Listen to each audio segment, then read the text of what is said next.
I had that lure for so long, the colors were almost gone on it. We found a new one in a shop, like randomly, like, oh. So we have a new version. It's like, oh, that's a lot more vibrant than I remember you being. Look at you. Okay, you're good. So, yes, we do that. We get back, unwind it on there. That's okay. And my dad has to figure out how to get to the dentist, get it all squared away. He's all sad because he wanted to go fishing a lot longer up there and not come back to allergy land. Yeah, so I got woken up. At 6 that morning. So you'd think that I'd be really tired, right? What happened? Also, the chat had a question for you. Oh, yeah, what's up? Is ibuprofen not your default? No, actually. I grew up in a Tylenol house. Like, basically everything you took a Tylenol for. So all I really had, I had some Tylenol and some Advil, which neither of those have it. Well, I think it's because one that are anti-inflammatory can make your brain a little foggy. But Tylenol is a little lighter, so that you don't actually feel as bad. Now, that might be a thing with me, because I am more affected by drugs, like alcohol and caffeine and basically everything. So when I take something like an Aleve, my brain gets a little bit foggy to go through. So I've always just done Tylenol. So now I know how to use ibuprofen. I have it all cemented in there. It's pretty good. But yes. Okay, so what is it? Yes, so you think I'd be getting good sleep that night? So, come back, and at least we come back on Saturday. You can't start with thinking. Sunday. That concerns me immediately. Well, something kept me up that night. Do you remember how I said that we were chased out of fishing by a cloud of mosquitoes? They didn't follow you. I feel like they got in my stuff. Because when I was there and in my bed, I kept having mosquitoes come to me in the night. Zzzz. And I couldn't sleep to go through. And I'm like, they could just be here, but I've never had mosquitoes just be in my room before. I don't know. It's a weird coincidence, but yeah, mosquitoes kept me up, and I am now just immensely groggy. I'm trying to take a nap to go through. And here's another thing that was very But wait, concerning. there's more. Yeah. My throat was getting, like, burning a little bit. I'm like, uh-oh, that's not good. So I wake up a little bit that Obviously morning. not. Yeah, so like, oh. See, because I have a lot of allergies. I have a lot of, like, sniffling, sneezing, eyes burning, all this. One thing I don't really get with it is sore throats. You know the last time I had a sore throat? No? When I had COVID. Ah. And I'm like, there's no stinking way that somehow in the wilds of Canada I picked up COVID to go through, but I couldn't tell because now I'm exhausted, not being able to sleep for 2 days to do this. So I'm like, God, am I feeling sick? Am I just sleepy? What's going on? So I tried to figure all that out, get a nap done, and I have all this stuff. And now I even like went on to my work computer and tried to like whittle out all the emails from last week so I could just go in on Monday, get that all like, it's already cleaned up.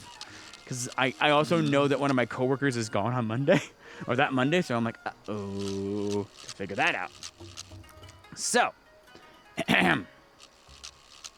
yes, we do all that, and trying to figure if I have exhaustion or COVID.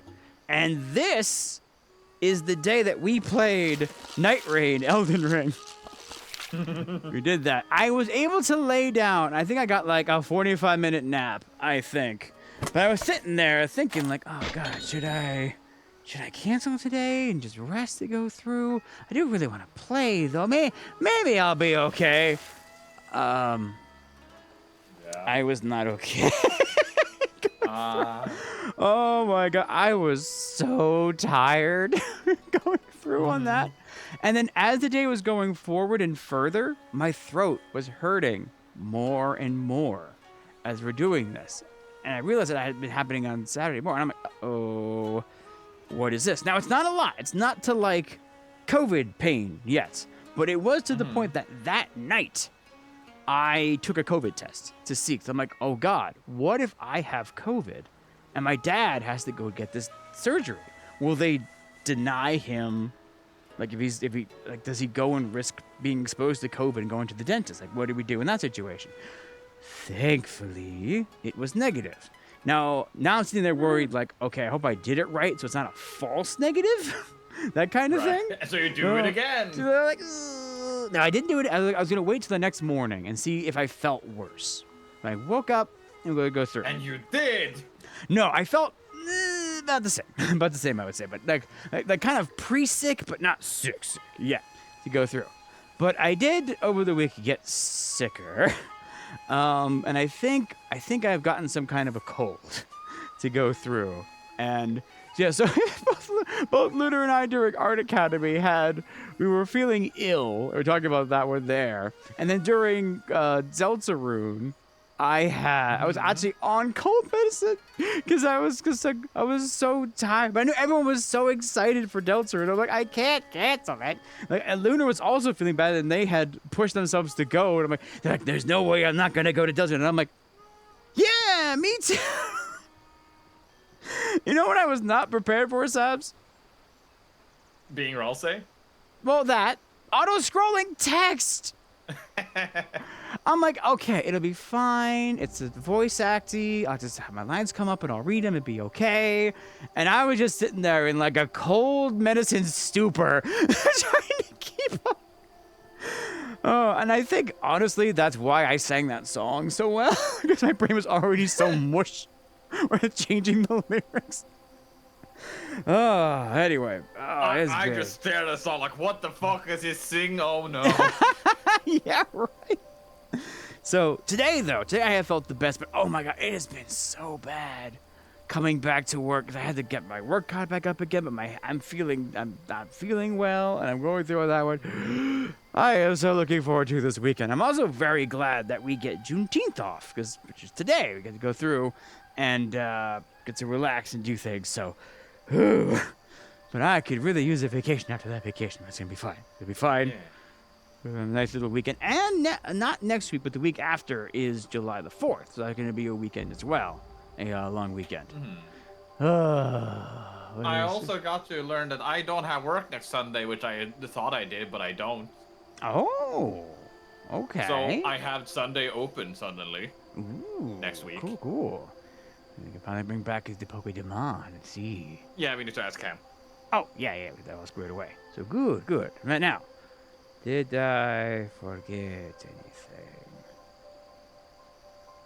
Oh, no. I remembered about the air conditioner. I have been Thank using you. your time very, very conveniently. Uh-huh.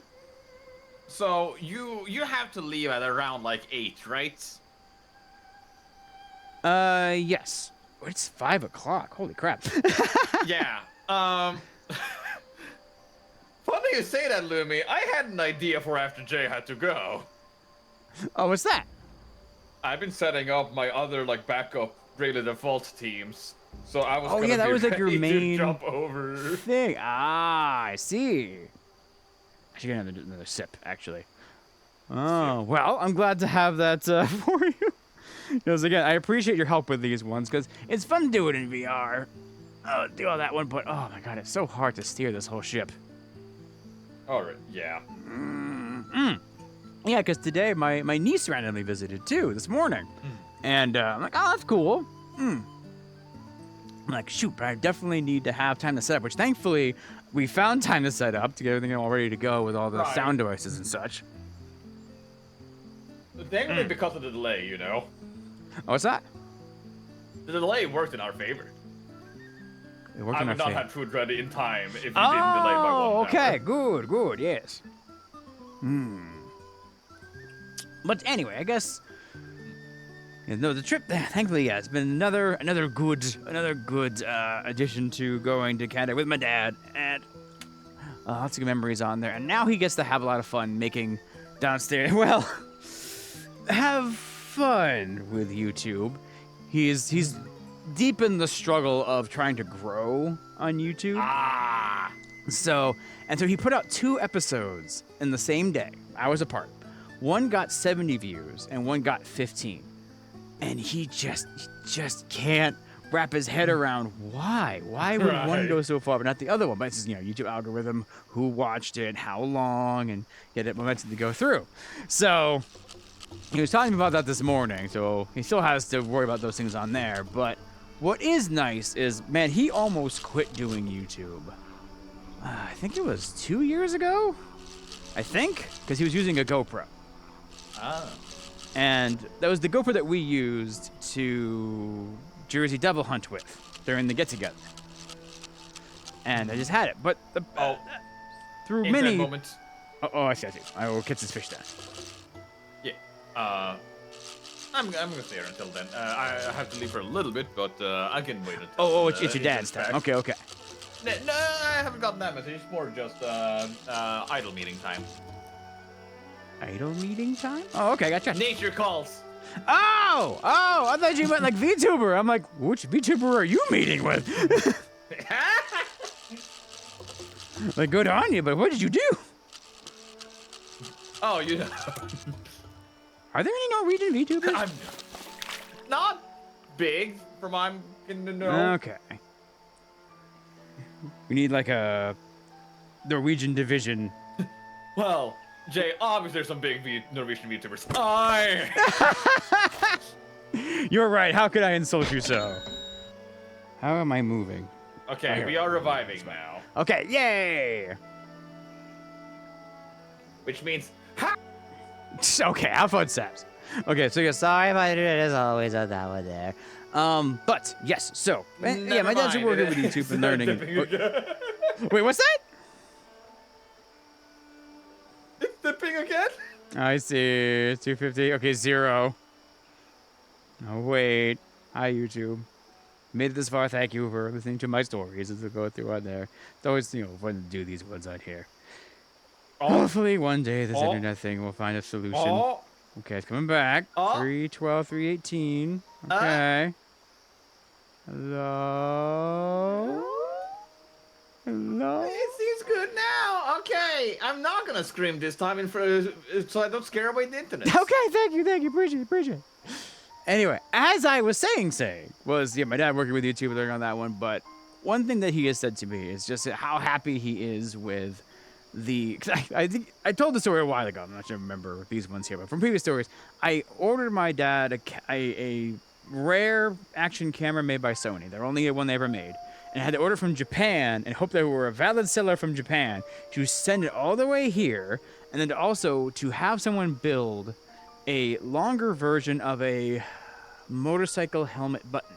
People put GoPros on the side of their helmet when they're doing like cool jumps and tricks and going down a path on their dirt bike. But then if you have a longer version of that, you can push the button, start the camera, and there's a light on it to tell you if the camera's running or not. So doing that simplified everything to the point where he can continue doing YouTube, which I am glad, because it really is nice to be able to do this project with him for that one. So I don't know, he's getting all sentimental about like, yeah, he's looking to do this, and thankfully the trip went well. And I did not get big fish, but my dad got big fish. That was good. Happy for him. One day it will be a big fish. I don't know what I'm gonna do though. If I beat my 33-inch pike after 18, now guess it will be 19 years next year, with 34 inches. I mean, I haven't gotten like an over 30, well, no, I did like a 32, I think I caught. So, I mean, near it, but not to the same point. I'll just have to really get no, appreciate this. You've done it. You've beaten your record. I just hope that it's over 36 inches. That'd be nice. So, check in next year, I guess. We'll see how that goes. And it really must have missed you. It's been losing its mind. Yeah, basically. I'm just glad I was able to make this computer strong enough to be able to record these, even through VR streaming. So it is nice, because I don't want to stitch these VODs back together. And plus, they still get to catch these moments here, like the thing getting caught in the bush. That'll be up on YouTube. You can see how that happened. But anyway, I think that's about it for that one. And because I still get to probably like 7:30. I want to do one more thing. And I heard that, cause I remember I keep doing these like VR streams, and I keep playing games like Super Hot VR, Beat Saber, obviously, and Gorn. And that was like the main games I've been playing over and over and over because that's my exercise. I'm like, I should find some new games on there. And apparently, Gorn 2 has come out. So I'm like, hey, if I have any extra time after playing fishing tours, maybe I could try out Gorn 2. And I think we are at that moment. Now, Sam's away, but I think I have the power. Because all I have to do from my end, is just stop the recording here, and then just start it for YouTube at Gorn 2. And we'll just stay live so you guys can keep watching. So, I think from here, I'll say goodbye, YouTube, and thank you again for watching. I hope there will be more stories again soon. And, yes, we'll see you on the Gorn side if you want to watch, because I'm here. Okay, there you go. Stop the recording on there. Wait, stop or pause? Stop. Yes, stop. There we go.